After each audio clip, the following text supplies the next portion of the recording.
Hello everyone, welcome to Naukripur. So आज के current affairs class में हम इन 5 टॉपिकों को डिस्कस करेंगे, जिनमें Vantara project, right to education, Sudarshan Setu, Guru Ravidas और VPN शामिल है। तो इन टॉपिक्स को डिस्कस करने से पहले आइए देख लेते हैं हमारे प्रीवियस डे जो मैंने आपको कुछ क्वेश्चंस दिए थे उनके आंसर्स। तो चलिए शुरू करते हैं। तो आइए देखते हैं प्रीवियस डे क्वेश्चंस। तो देखिए, नेचुरल रेबल प्रोडक्शन जो है हमारे इंडिया में, तो India is the third largest natural production producer Indonesia and Brazil के बाद। तो ये बिल्कुल गलत है, इट इज़ फोर्थ, चाइना भी होगा। और Sikkim is the biggest producer of the natural rubber in India, ये भी गलत है क्योंकि सिक्किम नहीं बल्कि Kerala is the largest producer. So most important condition जो है लो टेम्परेचर, ये भी गलत है, लो टेम्परेचर नहीं चाहिए, हॉट एंड ह्यूमिड वेदर चाहिए। So correct answer will be none of the above. उसके बाद सेकंड क्वेश्चन है, mission Vasundhara 1.0 was launch 8 May 2022, ये बिल्कुल सही है, it is correct. Mission Vasundhara 2.1 was launch 10 May 2021, ये बिल्कुल गलत है। So only A is the true. Who was the founder of the Danwa dynasty? It is महिरंग दानव। कामरूप का जो नाम है वो किस तरह पड़ा है? तो कामरूप का नाम ऑफकोर्स कामदेव के ऊपर पड़ा है। तो जैसा कि आप इस पिक्चर में देख रहे हैं, ये है अनंत अंबानी, हमारे इंडिया के सबसे रिचेस्ट मैन मुकेश अंबानी के सुपुत्र। तो हाल ही में ये काफ़ी न्यूज़ में रहे हैं, इसके पीछे कारण क्या है इनके न्यूज़ में रहने का, आइए देखते हैं।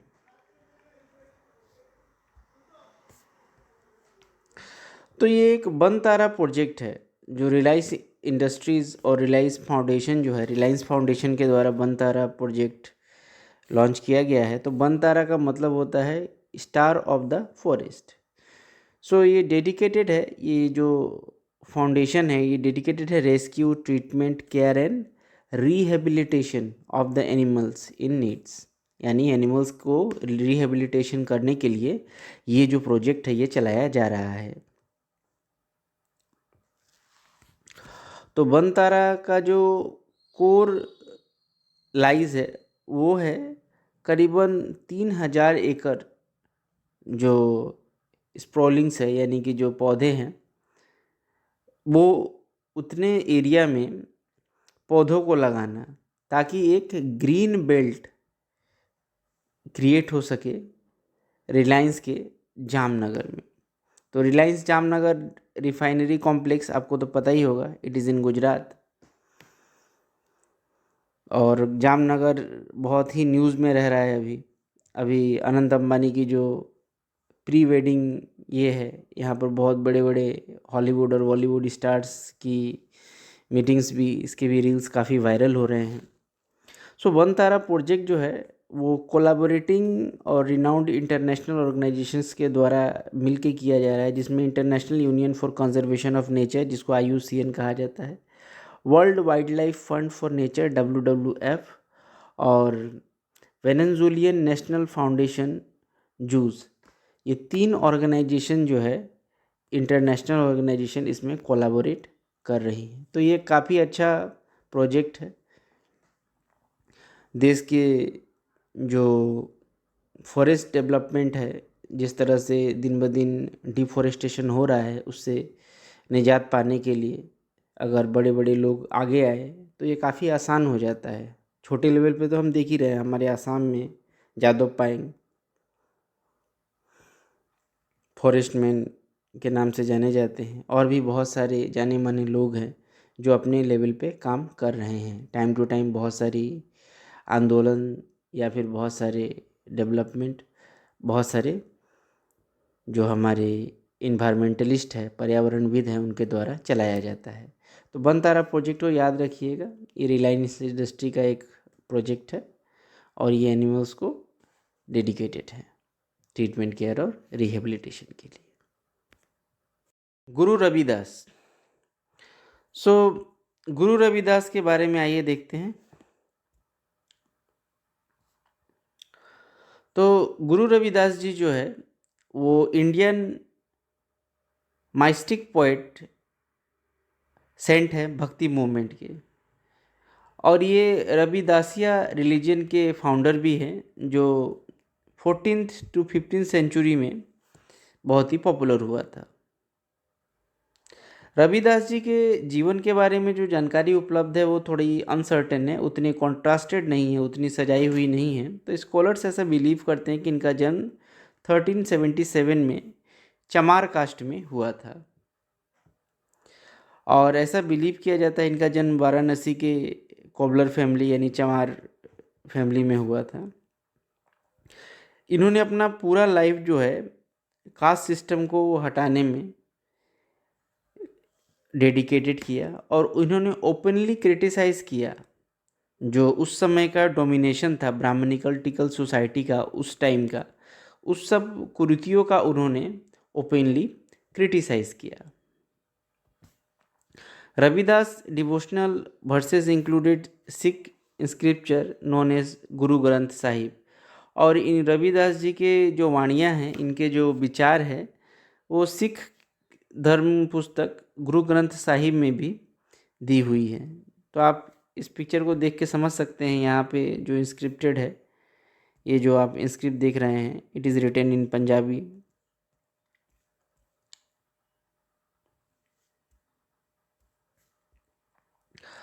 तो भक्ति मूवमेंट जो है, भक्ति movement originated in Tamil Nadu between 7th and 9th century, और नायराज जो है वो डिवोटीज़ होते हैं शिवा के, और अलवराज जो होते हैं वो डिवोटीज़ होते हैं विष्णु के। तो this sant look up the religion not for cold formation of worship but as a loving bond based on the love between the worship and the worshipper. तो भक्ति मूवमेंट का जो मेन थीम है वो ईश्वर और भक्त के बीच का जो प्रेम है इसके ऊपर जोर देता है, ना कि आपके धर्म को, आपकी जाति को देखता है। तो ये पहले साउथ इंडिया में पॉपुलर हुआ, फिर धीरे धीरे साउथ से नॉर्थ इंडिया की तरफ भक्ति मूवमेंट बढ़ा। तो इसकी खास बात ये रही कि भक्ति मूवमेंट की जो आइडियोलॉजीज थी सभी लोकल लैंग्वेजेस में प्रचारित हुई, जिसके कारण वहाँ के जो लोकल लोग थे उससे काफ़ी प्रभावित हुए। जैसे मराठी, महाराष्ट्र में मराठी में ज्ञानदेवा से, कबीरदास जी हिंदी में, सूरदास जी अवधी में, तुलसीदास, शंकर देव हमारे असम में असमीस में, चैतन्य, उसके बाद चंडीदास इन्होंने बंगाली में, मीराबाई इन हिंदी एंड राजस्थानी में। तो ये सभी जो भक्ति मूवमेंट के संत रहे, ये सारे संत जो है अपने अपने भक्ति स्क्रिप्ट्स को, भक्ति मूवमेंट को अपनी अपनी भाषाओं में प्रचार प्रसार किया। तो यहाँ पर आप देख सकते हैं कौन कौन से स्टेट में कौन कौन से गुरु ने अपना अपना किस किस टाइम में भक्ति मूवमेंट का प्रचार किया। देखिए 15th सेंचुरी में हमारे असम में श्रीमंत शंकर देव ने, 14th सेंचुरी में रामाचंदा, तुलसीदास, कबीरदास, 16th सेंचुरी में वल्लभाचार्य, रविदास, 1516 में चैतन्य महाप्रभु, इधर रामानुजाचार्य 18th सेंचुरी में, अलवर संत, उसके अलावा आदि शंकराचार्य 18th सेंचुरी में, 8th सेंचुरी में, तुकाराम 17th सेंचुरी में, नामदेव 14th सेंचुरी में, दादू दयाल 16th-17th सेंचुरी में, गुरु नानक 15th-16th सेंचुरी में। तो इस तरह से करके पूरे इंडिया में कहीं ना कहीं सभी संतों ने भक्ति मूवमेंट को प्रचार प्रसार किया।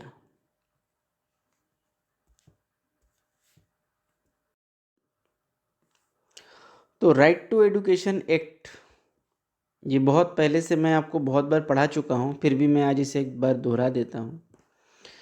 तो ये जो राइट टू एजुकेशन एक्ट है, ये एक्चुअली में ये DPSP यानी directive policy of directive principle of state policy के आर्टिकल 45 में ये मेंशन था, जिसमें free and compulsory education 6 to 14 years के बच्चे को देने की बात कही गई थी। तो बाद में इसे 86th अमेंडमेंट करके 2002 में इसे फंडामेंटल राइट बना दिया गया। तो part 3 free and compulsory education under article 21A के तहत इसे फंडामेंटल जो है राइट बना दिया गया। तो देखिए, कोई भी चीज़ पहले DPSP में रखी जाती है और धीरे धीरे जब गवर्नमेंट को ऐसा लगने लगता है कि ये चीज़ अब सभी लोगों को पाने में सक्षम है, तो वो पूरे राष्ट्रीय लेवल पे, नेशनल लेवल पर या स्टेट लेवल पर राज्य सरकारें भी कर सकती है या फिर केंद्र सरकार भी अपने लोगों को प्रोवाइड कराती है। तो उसी तरह part 4 of DPSP article 45 early childhood care की बात करता है, जिसमें बिलो 6 ईयर्स ऑफ एज, जिसमें आप देखते होंगे आंगनबाड़ी अंकुर जो होते हैं, आंगनबाड़ी जिसमें बच्चों को न्यूट्रिशंस फूड प्रोवाइड कराए जाते हैं, बहुत सारे मानसिक विकास के लिए बहुत प्रकार के खेल होते हैं। तो पार्ट 4A जो है 51A के, इसमें जो है पेरेंट और the guardian to provide the opportunity for education to his child as a case may be ward between age of 6 to 14 years. तो पार्ट 4A 51 के में पेरेंट्स को जो है, गार्जियंस को जो है एजुकेशन बच्चों को प्रोवाइड कराना एक कंपलसरी बना दिया गया है। सो नोट देखिए थोड़ा सा ये कि at the time of enactment of the constitution government was lacking in the fund provide the free and compulsory education to the all between 6 to 14 years age. तो पहले जब गवर्नमेंट के पास फंड का अभाव था तो गवर्नमेंट के लिए ये पॉसिबल नहीं था। जब हमारा देश आज़ाद हुआ था, साथ साथ अगर हम फ्री एंड कंपलसरी एजुकेशन सभी को देते, उतना पैसा गवर्नमेंट के पास था नहीं। तो फिर धीरे धीरे जैसे स्थिति बेहतर होने लगी तो गवर्नमेंट को रियलाइज़ हुआ कि नहीं, ये इसे प्रोवाइड कराया जा सकता है, तो गवर्नमेंट ने लोगों को प्रोवाइड कराया।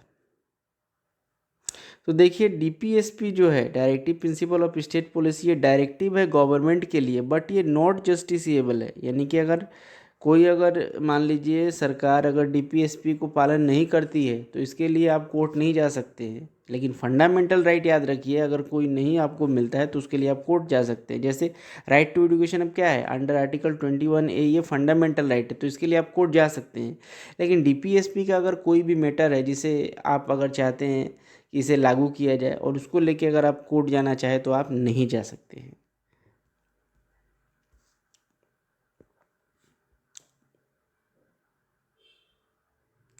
सो रिजर्वेशन पॉलिसीज़ जो है वो किस तरह से वर्क करती है उसके लिए थोड़ा सा देख लेते हैं। तो हाल ही में 1-2 साल पहले हमारे भारत सरकार ने एक बात कही थी कि अगर कोई प्राइवेट स्कूल, अगर कोई गैर सरकारी स्कूल अगर खोलता है तो उसे जो वीकर सेक्शन के बच्चे हैं उनमें 25% जो है उनको आरक्षण देना पड़ेगा, उनके लिए, उन बच्चों के लिए, उन स्कूल्स में, ताकि उनको फ्री एंड कंपलसरी एजुकेशन मिल सके। सो 2009 में जो RT है, राइट टू एजुकेशन एक्ट है 2009 के अनुसार, ये फ्री एंड कंपलसरी एजुकेशन की बात कही गई थी और 25% वाली भी बात कही गई थी। Class 1 student admit through belong to the weaker section, उनको एडमिशन देना पड़ेगा डिसएडवांटेज ग्रुप के बच्चों को। तो ये एक प्रकार से कोटा है कि फ्री कंसेशन दिया जाए स्टेट गवर्नमेंट के द्वारा, reimburse private school for the same. तो करंट न्यूज ये है कि महाराष्ट्र और Kerala, Maharashtra joins Kerala and Karnataka dilute the private schools obligation under the right to children care free and compulsory education act 2009। तो ऐसा क्यों कर रही है महाराष्ट्र सरकार कि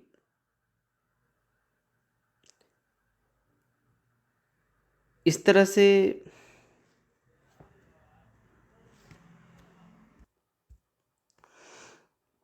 तो इसमें जो है, अगर कोई बच्चा मान लीजिए 1 किलोमीटर के दायरे में, 1 किलोमीटर के दायरे में अगर कोई सरकारी स्कूल है और वहाँ प्राइवेट स्कूल भी है।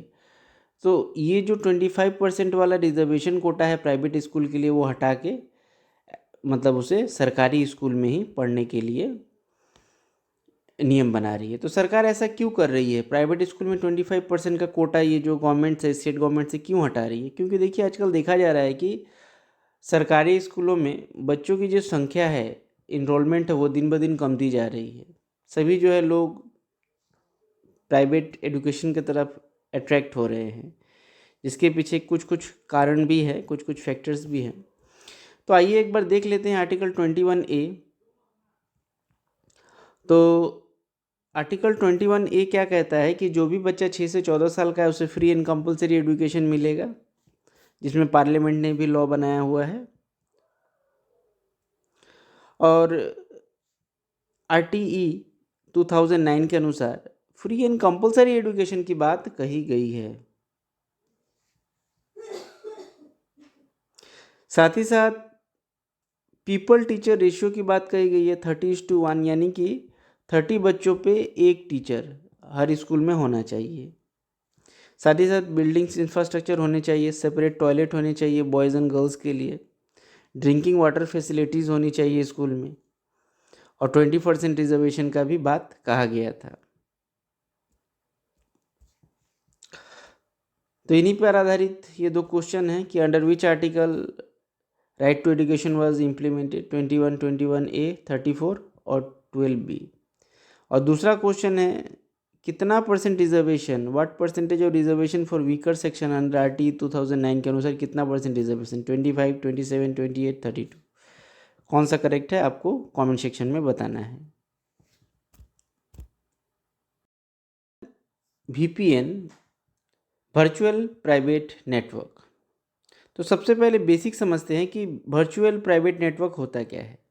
देखिए, हम जब भी हमारे डिवाइस को इंटरनेट से कनेक्ट करते हैं तो उसके लिए एक IP एड्रेस होता है, इंटरनेट पोर्टल एड्रेस।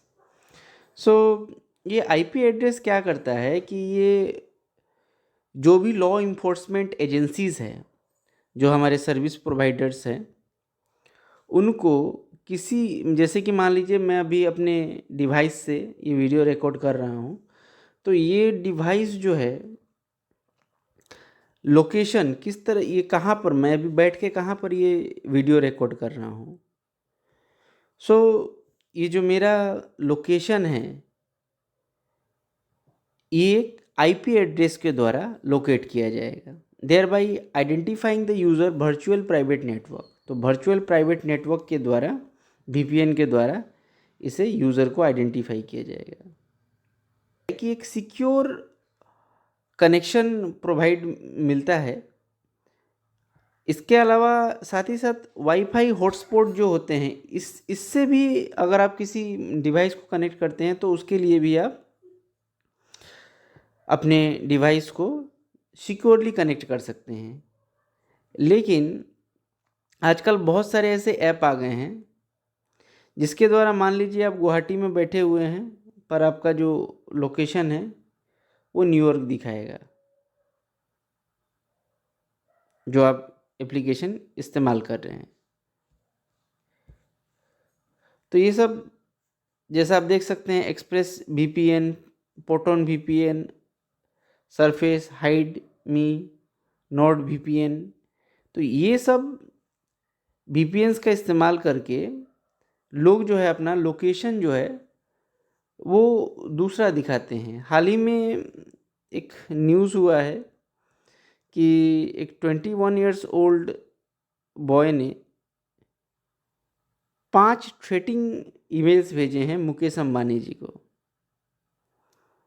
अपने IP एड्रेस को छुपा के वर्चुअल प्राइवेट नेटवर्क VPN के द्वारा, और बाद में इसे अरेस्ट भी किया गया मुंबई पुलिस के द्वारा। तो अभी Indian computer emergency response team, जिसे CERT-IN कहा जाता है, तो VPN कंपनीज़ के लिए इन्होंने नए डायरेक्टिव्स रिलीज़ किए हैं कि नए डायरेक्टिव्स के अनुसार कि जितने भी इनके जो कस्टमर है जो इनका ऐप यूज़ कर रहे हैं, उनका डाटा उन्हें 5 साल तक सुरक्षित रखना पड़ेगा और कंप्यूटर इमरजेंसी रिस्पॉन्स टीम जब भी इन डाटा को अगर लेना चाहे तो उनको देना पड़ेगा। तो ministry of electronics and information technology, cyber security और ऐसा मिनिस्ट्री के द्वारा ये निर्देश दिया गया है ताकि इंडिया में हो रहे साइबर अटैक्स को ज़्यादा से ज़्यादा प्रिवेंट किया जा सके, रोका जा सके।